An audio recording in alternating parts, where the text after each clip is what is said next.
Big Wall Productions presents. Hello there. This is the Cassette Master. Coming at you again. Here to present to you another tape recorder from my collection. Hope you enjoy it. You know, all that mouth movement stuff, I do it on purpose for effect. You know what I mean? Just for kicks and giggles. Those are the two reasons I do it. What's this I see here? Alright, Ian. A cup of tea? Oh, yeah. Alright, Ian. Got a little good cup of... Lights. Camera. Action. I said lights. That's better. Got my Minivox today. Challen tape, I'll press and play. Spinning reels, take me back. Full of sound, we will back. Recording moments, we'll freeze time. With a twist, you'll be mine. Oh, Minivox, my love, my friend. Together till the end. Oh, Minivox will blend our song through and through. In the summer sun's embrace, with your voice we'll find our place. Echoes bouncing your sweet tone, never be late.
This is the Challen Instruments Company Minivox C reel-to-reel tape recorder.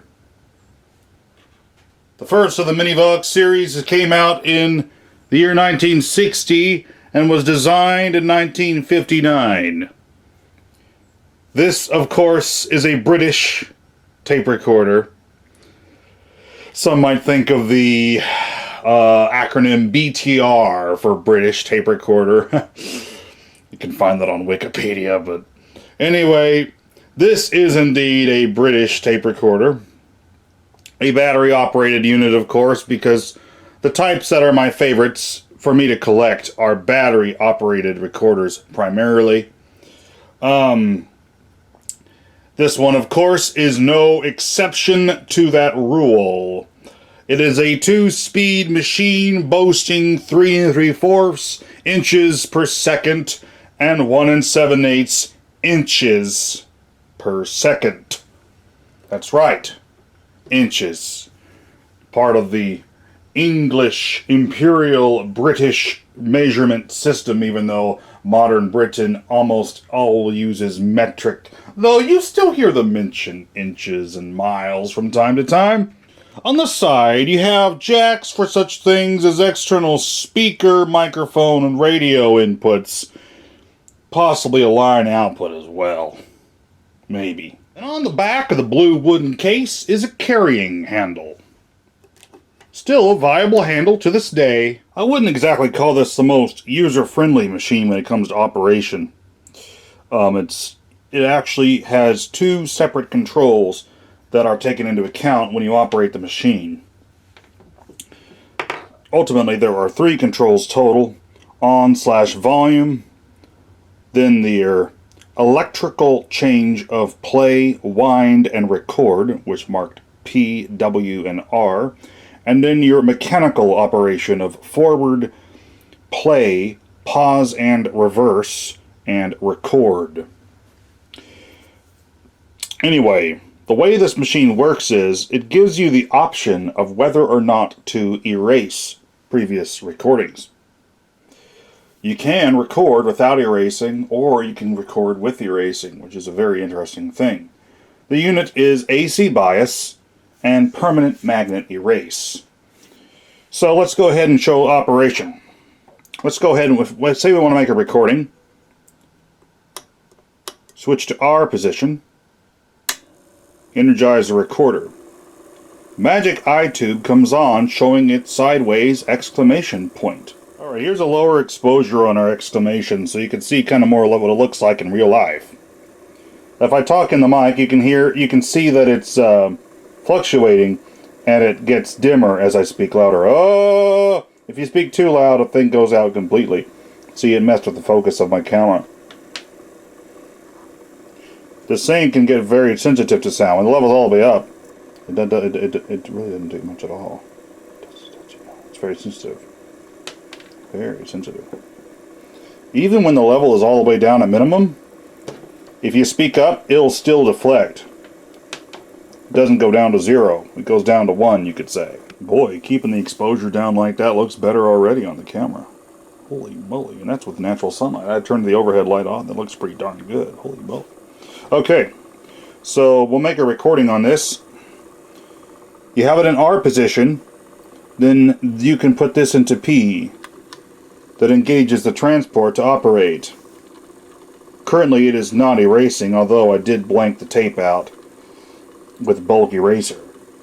So it's on a blank portion. To engage erase heads, you put it down into R position. That moves the erase heads onto the tape. Yes, I said erase heads, plural, not erase head. Let's try making a stronger recording level, and it can get pretty sensitive. Level all the way up, easily overdrives. I hope you enjoy this recording on the Minivox reel-to-reel tape recorder. Let's go ahead and stop recording. Now that just disengaged the erase heads. And now we'll go to pause. Now, go to wind, and it proceeds to rewind the tape, since we are already in pause and reverse position. If you want to stop rewinding, do that. Then you can go to forward, and it will fast forward the tape. The motors sound like they're struggling when it's in pause position, because they're trying to turn against the brakes. Not very good. Again, the PWR only does electrical switching. All mechanical transport switching is done separately with this control. It's a very unusual design.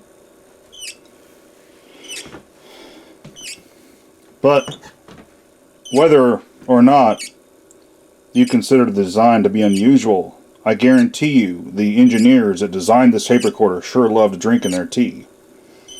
Alright, let's try going into playback now.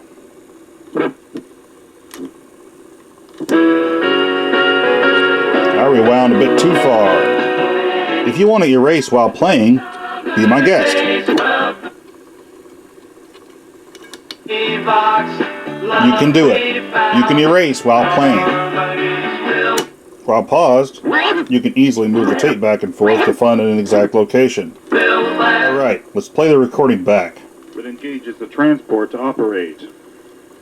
Currently it is not erasing, although I did blank the tape out with bulk eraser. So it's on a blank portion. To engage erase heads, you put it down into R position. That moves the erase heads onto the tape. Yes, I said erase heads, plural, not erase head. Let's try making a stronger recording level, and it can get pretty sensitive. Level up, easy overdrive. I hope you enjoy this recording on the Minivox reel-to-reel tape recorder. Let's go ahead and stop recording. So that was an example of voice recording on the Minivox. Now you may have noticed I said erase heads plural. Look down into there. I'm going to engage the erase heads. Boom. Boom. Let's take a look at the speaker area real quick. Pretty cool, huh? Actually, this is just... Lights, camera, action! This recorder has some very unique things to its design. Not only is it just cool in the fact that it's designed in 1959, although the Minivox series came out in 1960, early 1960, judging by old magazines I could find online that showed recorders. Matter of fact, that's how I found out the existence of this Minivox. I was looking at old magazines online, and I'm like, oh my gosh, I gotta get one of these. I looked on eBay, and I lucked out. There were two of them on eBay, one of them in better cosmetic shape, and the other one had a bit of rust and stuff, so I bought this one. This thing was a freaking irritating nuisance to restore. Oh my gosh, it just gave me Murphy's Law happen over and over and over again. But anyway, with this thing, it's caused me so much frustration. But anyway, let's explain the erase heads. Why does it have two erase heads? Yes, because I said plural. This thing doesn't just have one erase head, it has two. That's because I learned something very interesting about erasure that I didn't know before. So as you know, the tape is all mangled up and won't, there we go. This is what it looks like without reels, by the way. As you know, let me just say one thing about the belt. This speed changer is a belt jump. If you turn this knob, it slowly moves a thing that moves a belt down for 1 7/8. But the only belt I could find was a little on the tight side, and it kind of slips off when I try to go back to 3 3/4 after going to 1 7/8. So I'm not going to bother with the speed change. It does not change equalization for the lower speed. It just has one preset equalization. So yeah. Okay. I always digress. I'm so sorry. I can't keep it. I can't keep on subject. Erase head. It has two erase heads in there. I learned something very interesting about erase. As you all know, or most of you that are kind of keeping up in the whole world of vintage tape recorders, there's AC erase, DC erase, and permanent magnet erase. Now there's a difference between them. So AC erase is the best. It uses a high frequency AC signal just like AC bias in order to erase the tape, and it leaves the least amount of background noise or hiss on the tape. It's the quietest erase, is AC erase. Not all AC bias tape recorders have AC erase. Not all tape recorders with permanent magnet erase are DC bias. It's a common misconception. I think there's a number of people out there that when they see a permanent magnet erase on a tape recorder, they automatically assume, it's DC bias. No.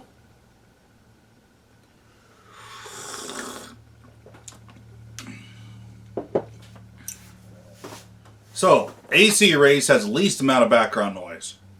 Then we take it down a notch, DC erase. DC erase puts a pretty decent amount of background noise onto the tape. You can have an AC bias recorder with DC erase. Those are extremely common. Matter of fact, most of the portable tape recorders I've come across that are AC bias, I would say most of them are AC bias, DC erase.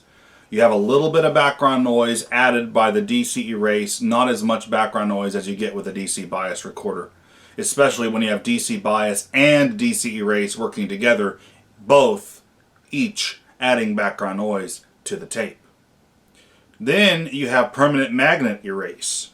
Permanent magnet erase is very similar to DC erase in the fact that you have a constant polarization in one direction, say north or south. It's constantly putting a north pole or a south pole, always. Whether it's permanent magnet or DC, you're going to get a similar background noise with each because you're polarizing the tape in one direction the whole time. So you're putting background noise. This recorder has 2 erase heads. That is to try to decrease the background noise. When you polarize the tape in one direction, it adds background noise, polarizing it by the permanent magnet or DC erasure. If you have another magnet that's slightly tilted, the north and south are maybe facing kind of like that instead of up and... Let's say the tape is right here. Your main erase is putting your north or your south right on it. Well, you have another erase head that's kind of sideways. And it acts to try to cancel out, to bring that polarization down to 0 and have less background noise than you would with just a single magnet. This recorder using the 2 magnets has a permanent magnet erase that has less background noise than a regular permanent magnet erase because the second magnet is to try to correct the magnetization of the first magnet. This is not the only recorder that actually does that. I have one other machine that has a erase head that uses different polarizations to try to decrease background noise. That's for a future video. You're probably going to think you're going to be waiting about a year to see that. Hopefully not. I've been out of the habit. I need to make more videos. Again, I've been out of the habit. But anyway, yeah, it's just a very interesting thing. They decided to try to minimize background noise with permanent magnet erase. However, of course, they didn't want to use another head and put an AC erase. No. They had to keep it with magnets. But anyway, whatever. It's a cool recorder.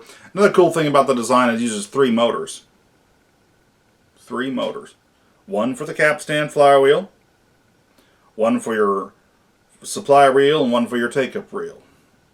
That's right. 3 motors. And then don't get me started on the batteries. That seeing eye tube for the recording level indicator needs high voltage, even though this recorder uses transistors for everything else. So you had originally a 7.5 volt battery, which supplied voltage to the motors and part of the amplifier. Then you had 2 30-volt batteries wired in series to provide 60 volts. And when you add that to the 7.5, you get a total of 67.5 volts, which provided high voltage to be used with the seeing eye tube for the recording level indicator, as well as the rest of the amplifier. If you only have the 7.5 volt battery present and not the 60 volts, your amplifier will operate, but it's a lot quieter and doesn't operate at full capacity, and obviously no seeing eye tube operation. But if you have the 60 volts on there, your seeing eye tube will work, and also your amplifier will be putting out full amplification.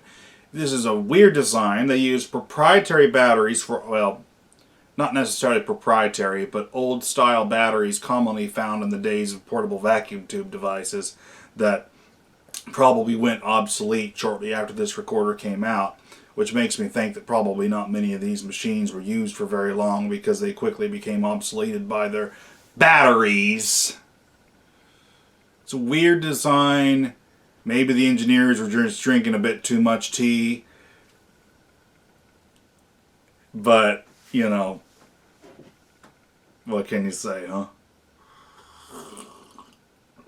I love a good cuppa. Believe me, I really do. I'm addicted to British tea. I binge drink this stuff. Ah! Hope you enjoyed it. Am I right? On another note, this is the last day of the year 2024 AD on the Gregorian calendar. It's about to be 2025. And that's a big year.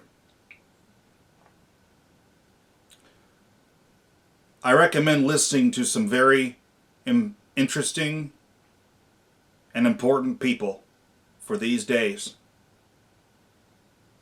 Jamie Walden, he's on YouTube. Christopher M. Brock, he's also on YouTube. And Ken Johnson, who's also on YouTube. And also Josh Peck, who is also on YouTube. Ken Johnson talks about a calendar called the Essene Calendar. The Essene Calendar is a more accurate, the most accurate they can find, calendar that reflects the actual age of the Earth, which, believe it or not, is not billions of years old, as the evolutionists like to say. It is closer to 6,000 years. At least that is the time since Adam and Eve. Some people, they like to say there's a gap theory and all this. Others, nah, no gap theory. Whatever it is, 6,000 years of human history. Now, the Essene Calendar was the closest calendar to the original calendar used by Israel throughout history. And it is different from the modern Hebrew calendar you see today. The modern Hebrew calendar, I think the year is 5784 or something like that, if I'm not mistaken. The year on the Essene calendar, however, is 5949, and I think in March of 2025 it will flip to 5950, which according to that calendar is the last Jubilee. According to that calendar, each age is 2,000 years. Makes sense. It was 2,000 years from the death and resurrection of Christ in about AD 32 to AD 2032, which is coming up. We're not quite to AD 2032 yet. Only about 7 years and a day, but anyway. Well, I guess already 7 years if you count Australia. But anyway, by the time I'm recording this on the 31st of December 2024. So anyway, 2,000 years, each age is at 2,000 years. The 6,000 years of human history is 3 2,000-year ages. Then you have a half of an age, which is 1,000 years, which is the millennial reign, completing 7,000 years of human history. It goes along with creation. Creation happened in 6 days. Then on the 7th day, God rested. Then that turned into the Sabbath day. And I believe that is why the whole world has the time divided into weeks. A week came from a 7-day period, which started with creation. 6 days in creation, a 7th day to rest. That was a week. Week. And it's all in weeks. So, there's a verse that says, a day with the Lord is like 1,000 years like a day. Something like that. Some people like to say, oh, it was 6,000 years to create the world. It was 6,000 year days and no, that was 6 24-hour days to create the world, okay? Anyway, but the point I'm making is this.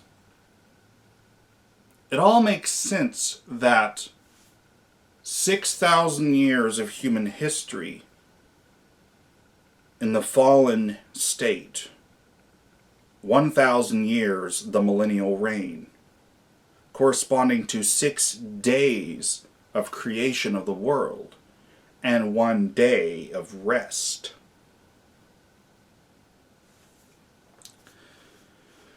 Each age is 2,000 years.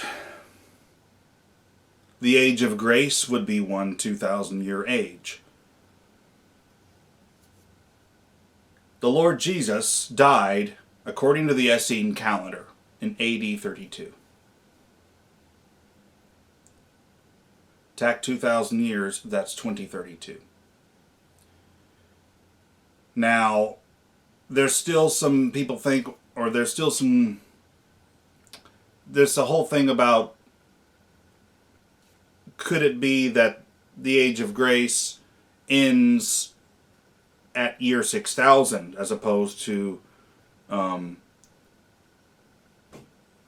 59, 57? What I'm getting here on the Essene calendar, obviously, is it would make sense for it to end at year 6,000 instead of 7 years after 59, 50. I'm probably confusing all of you guys. But anyway, Ken Johnson talks a lot about this stuff. But if it's 2,000 years of the age of grace from AD 32 and ends in the year 2032, the 7 years, the last 70 week of Daniel would start 7 years prior in 2025.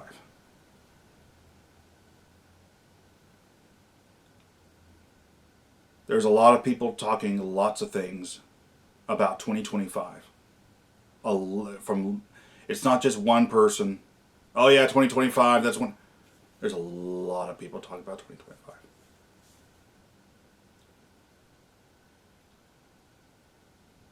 With everything going on in the world, it is all gearing up towards the threat of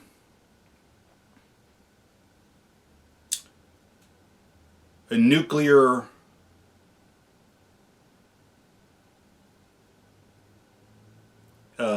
conflict is great these days. Jamie Walden has talked about China soon to invade this country.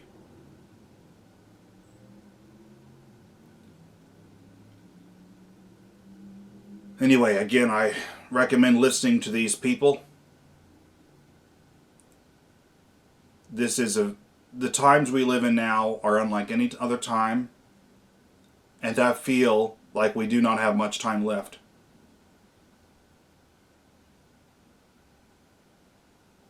Some people might say, oh, don't listen to that noise, yada yada, that's just a bunch of crazy kooks, blah blah blah blah blah. Why not at least give them a listen before coming to that conclusion?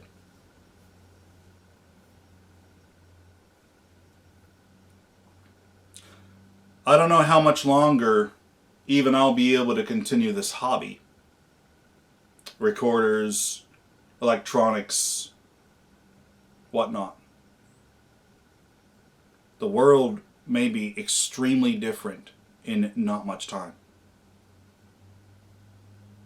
Another thing I recommend looking into is the asteroid Apophis, which is to strike the Earth on April 13th, 2029.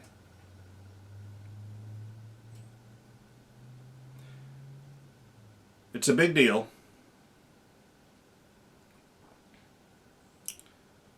It's very interesting, but it's also very sobering.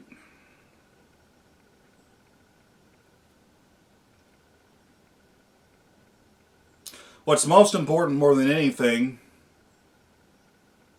and I'm preaching to myself here, is to be right with God before the end.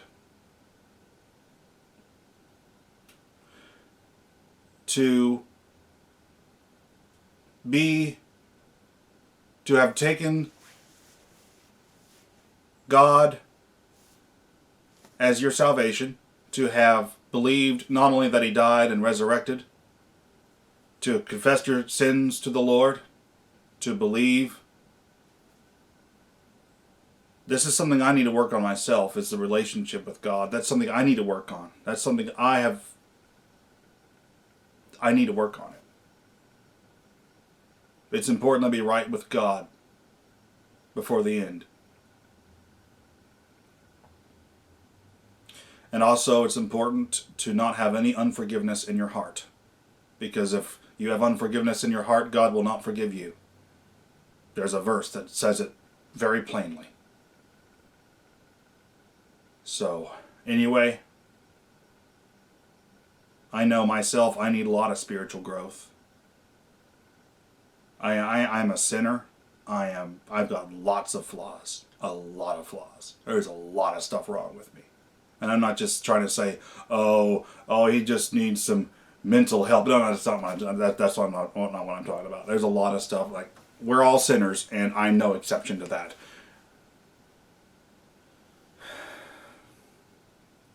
This probably took you by surprise.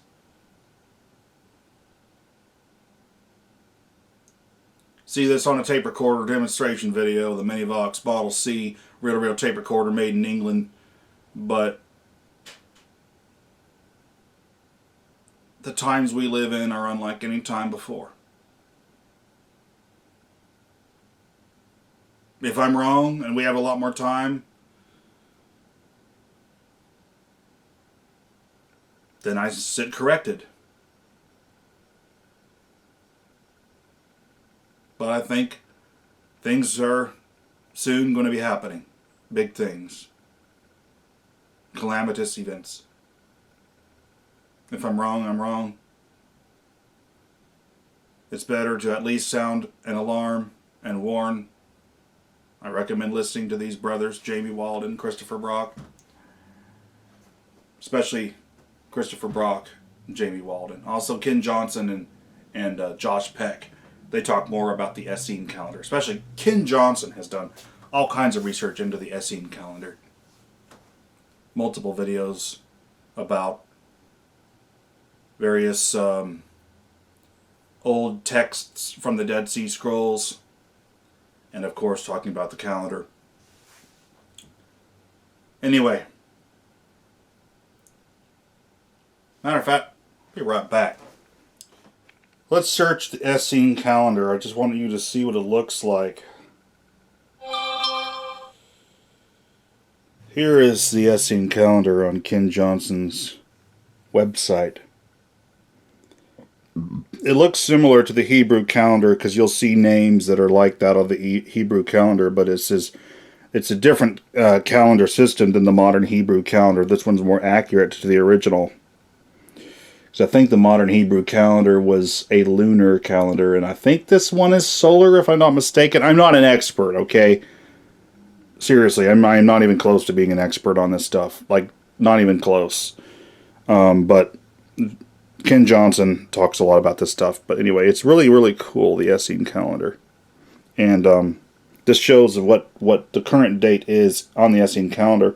Right now, it's the 31st of December, so that will be the 14th. That's today on the Essene Calendar. I'm going to put Jamie Walden, Christopher M. Brock, Ken Johnson, and Josh Peck all into the description of this video, the links, so you can easily find their YouTube channels.